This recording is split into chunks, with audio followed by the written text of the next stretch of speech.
Episode 6, Cole's army moves like shadows as the dawn raises. That's what this opening scene was all about, which is the tension of what they're looking for, which are the dragons ahead. What they don't expect is that the zombies below are coming to get them.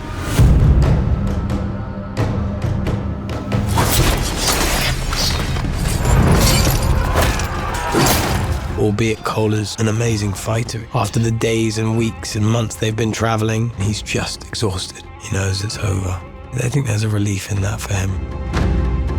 I imagine that when you die, you think about the people that you love. So that's what he thinks about before he dies.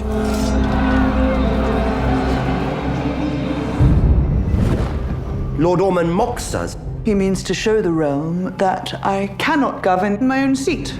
Daemon is done with politics, and we established that right away in the small council. And when Rhaenyra is still pushing for sedentary versions of peace, she doesn't want to set us off on fire, and Daemon is just over it. We must do what we should have done in the first, burn the villains out. Then Ormund gets what he wants.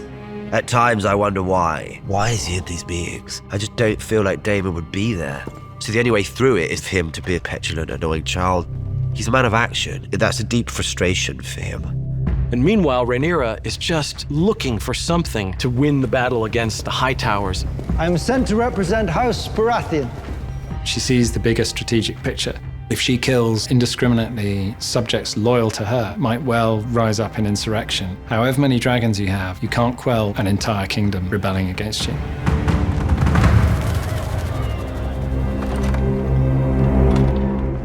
He would have done the same. Are you so ungrateful that you insist? Helaena is with child.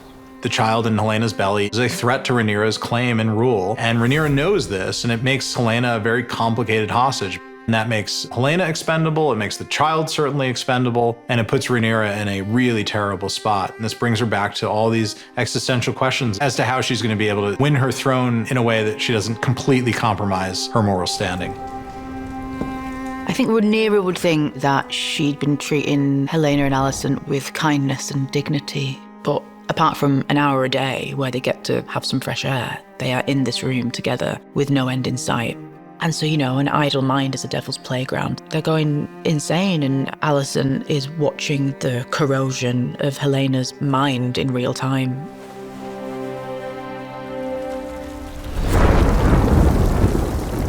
When we first meet Alys, we're kind of questioning whether or not she is an ally, a caretaker, whether or not she's got her own motives behind the scenes. I do think there is a kinship. They do recognize something within each other. Before they know it, they might turn into Bonnie and Clyde. Well, maybe it's not Bonnie and Clyde. Maybe it's more like Misery. It's this kind of like push and pull of need and chase, and where's the relationship at and who's kind of ahead, and she's certainly locked in. I don't really know if he's in the same place, but she knows what he wants. There's something about Aemond's desire for a family, to potentially be a father, to be a good guy, change his ways. And the eggs kind of both symbolize crazy power within the universe, but also power within a relationship. I think he finds in Alys somebody that sees the humanity in him, which nobody sees in Aemond. He's feeling very vulnerable in this place. Now that he's been stripped of his dragon, he nearly died himself. Alys is presenting this future that I don't think Aemond ever thought he would have.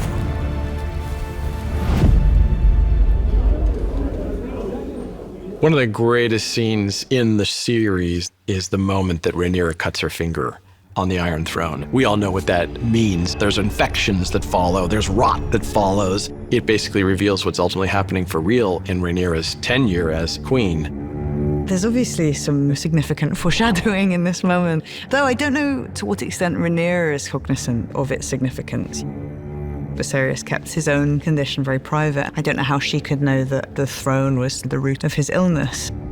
I think Rhaenyra perceives it as part of kind of broader hostility. I think she experiences the throne and the crown and the council, the sort of vestiges of leadership, as hostile in some way. She's torn between the old principles of Daemon and the new progressive principles of Viserys.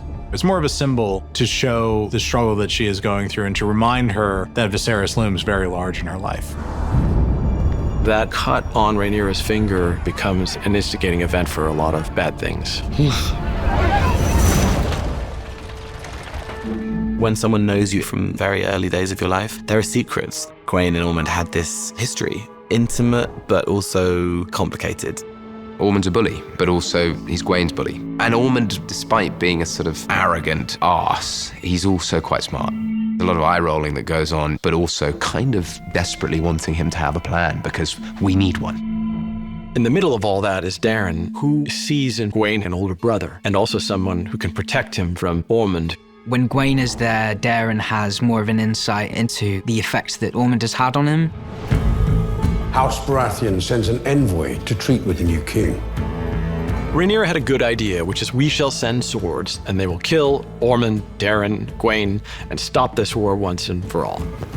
The downside of the operation is a bunch of guys die. The upside of it is you take out the snake that is your enemy at the head of it. I think it's a bold and desperate gambit on Rhaenyra's part, but as we learned from other shows in the Westerosi universe, it does behoove you to know your knights from house to house and from tourney to tourney. And Gwain proves that his particular memory for individual knights in House Baratheon has really paid off for him, and particularly for Ormund.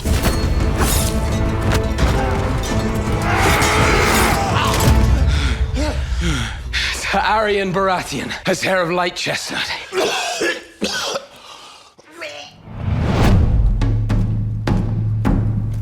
Speak your purpose. I know where Aemond is. How did you come by this? Helaena sees things. Alicent's daughter is a dreamer. She has the ability to see the future and to be an asset for Rhaenyra. It's become increasingly important to Rhaenyra to believe and to know that her rule is preordained in some way. This suffering is part of a greater plan, and to enlist the services of a dreamer is to get a glimpse of that plan. If I send swords, he will flee again, but with someone he trusts. I think there's something vindictive in it. From the moment that Alicent and Helaena make their escape attempt, I think Rhaenyra feels deeply hurt. She craves the gratitude, actually, of her prisoners. No, please, Rhaenyra! This sort of marks the first time we see Rhaenyra really kind of inflict her new power on Alicent. This is an episode of moral dilemmas. Alicent, she doesn't want to kill her son, but she's put in this terrible Sophie's Choice position of choosing Helaena or Aemond. She doesn't really have a choice in the matter. She has to go to Harrenhal, at least see this through.